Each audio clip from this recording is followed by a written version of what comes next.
रुद्रपुर गांव उत्तराखंड की पहाड़ियों में छुपा एक छोटा सा गांव। धुंध से ढकी घाटियां, झरनों की कलकल और हर ओर एक अदृश्य रहस्य की सी शांति। इसी गांव के एक कोने में बांस की झोपड़ी में रहती थी नीरा।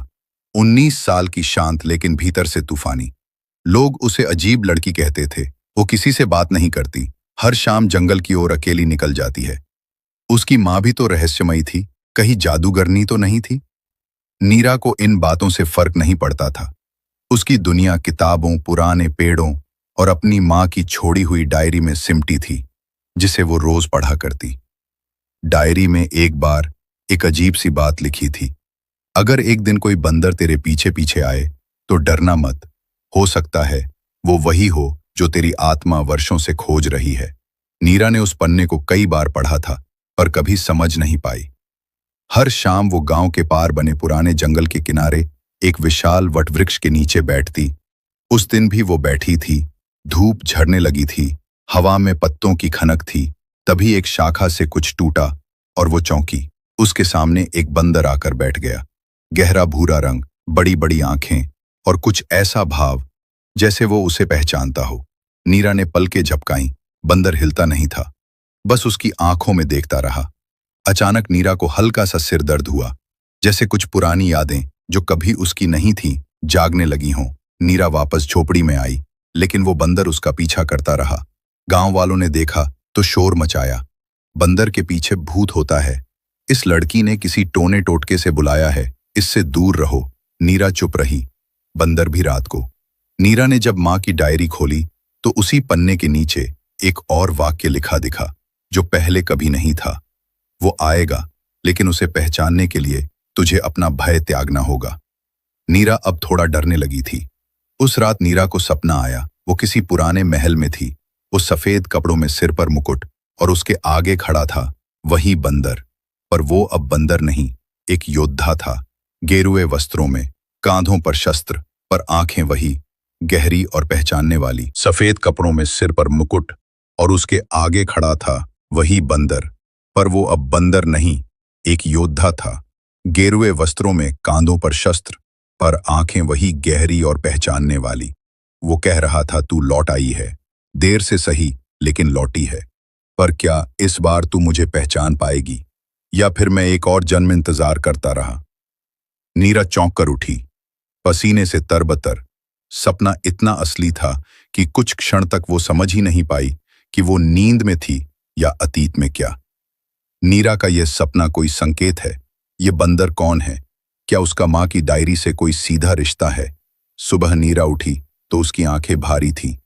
वो सपना अब भी उसकी रगों में जैसे बह रहा था। वो झोपड़ी से बाहर निकली और देखा वही बंदर वटवृक्ष की सबसे ऊंची शाखा पर बैठा था, नीचे की ओर ताकता हुआ, जैसे वो उसकी हर बात सुन रहा हो। बिना बोले नीरा धीरे धीरे पेड़ के पास गई। बंदर ने कुछ नहीं किया, बस सिर झुकाकर उसे देखा। वही आंखें, वही मौन। उसने हिम्मत करके कहा, तू मुझे जानता है बंदर? हल्के से सिर हिलाता है। नीरा कांप गई। अब ये महज एक जानवर नहीं रहा, ये कुछ और है, कोई भूली हुई पहचान। नीरा उसी दिन अपनी माँ की डायरी फिर खोलती है। इस बार अंत के पन्नों में कुछ अजीब चित्र देखती है। एक राजकुमारी, उसके साथ एक बंदर जैसा योद्धा, और पीछे एक काले धुएं जैसा राक्षस। एक पंक्ति नीचे उकेरी हुई थी, जब वो लौटेगा पहचानेगी केवल वही जो अपने भय से नहीं, अपने हृदय से देखती है। नीरा की सांसें रुक सी गईं। क्या ये बंदर वही है? पर कौन था वो राक्षस? और ये चित्र माँ को कैसे मिले? गांव का बूढ़ा पंडित। नीरा गांव के बाहर एक बूढ़े पंडित के पास जाती है, जिसे लोग पंडित किशोरी बाबा कहते हैं। वो नीरा की माँ को बचपन से जानता था। नीरा ने डायरी के चित्र उसे दिखाए। पंडित कुछ देर चुप रहा, फिर बोला, तेरी माँ साधारण नहीं थी, वो जन्मदर्शिनी थी, जिसे पूर्वजों की आत्माओं से संपर्क करने की विद्या आती थी। और ये बंदर जिसे तू देखती है, वो कोई जानवर नहीं, ये व्रतपुत्र है, एक योद्धा जो तेरे पूर्वजों की रक्षा करता रहा है, लेकिन शापवश जानवर बन गया, और अब वो तुझ में अपने वचन की पूर्ति देख रहा है। नीरा स्तब्ध रह गई। पहली बातचीत बिना शब्दों के। शाम को वटवृक्ष के पास नीरा बैठी थी। बंदर पास आया, उसकी हथेली छुई और एक हल्की गर्माहट उसके भीतर दौड़ गई। अचानक नीरा की आंखों के सामने एक दृश्य चमका।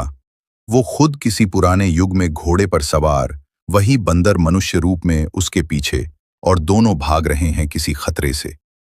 नीरा का सिर घूम गया। ये क्या हो रहा है? तू मेरे साथ क्या कर रहा है? बंदर ने कुछ नहीं कहा, लेकिन उसकी आंखों ने जैसे उत्तर दे दिया, मैंने तुझे पहले भी बचाया था, अब फिर आया हूं। रात होते ही नीरा के घर की खिड़की पर एक शब्द उभरता है, जैसे किसी ने कोयले से लिखा हो। वही रात जब नीरा की मां की मृत्यु हुई थी, पूर्णिमा की रात को। क्या होने वाला है? क्या नीरा बंदर की पहचान को पूरी तरह समझ पाएगी, और मां की मृत्यु क्या एक सामान्य घटना थी या कोई बलिदान? रात ढल रही थी।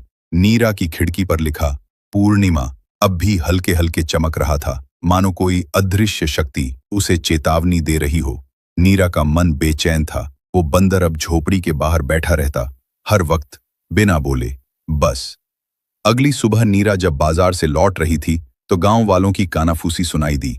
उसे उस बंदर से दूर रहना चाहिए। उसकी मां की मौत भी उसी पूर्णिमा की रात को हुई थी। अब फिर वही सब न हो जाती। एक बूढ़ी औरत पास आकर बोली, बेटी तू समझ नहीं रही, वो बंदर नहीं, कोई श्राप है। उसने तेरी मां को, आता है नाम भैरवनाथ, उसके साथ एक डमरू, लाल आंखें और एक जली हुई लाठी। लोग कहते हैं वो आत्माओं से बात करता है। भैरवनाथ ने नीरा को देखते ही कहा, तेरे घर की छत से शाप की बू आती है, और जो बंदर तेरे पास है वो अभिशप्त रक्षक है। तू चाहे तो मैं उसका अंत कर सकता हूं। नीरा कांप गई। नहीं, वो मेरी रक्षा करता है। भैरवनाथ हंसा, और तू कब तक उससे बचा पाएगी? पूर्णिमा अब दूर नहीं। रात को नीरा झोपड़ी में थी, तभी बाहर जोरदार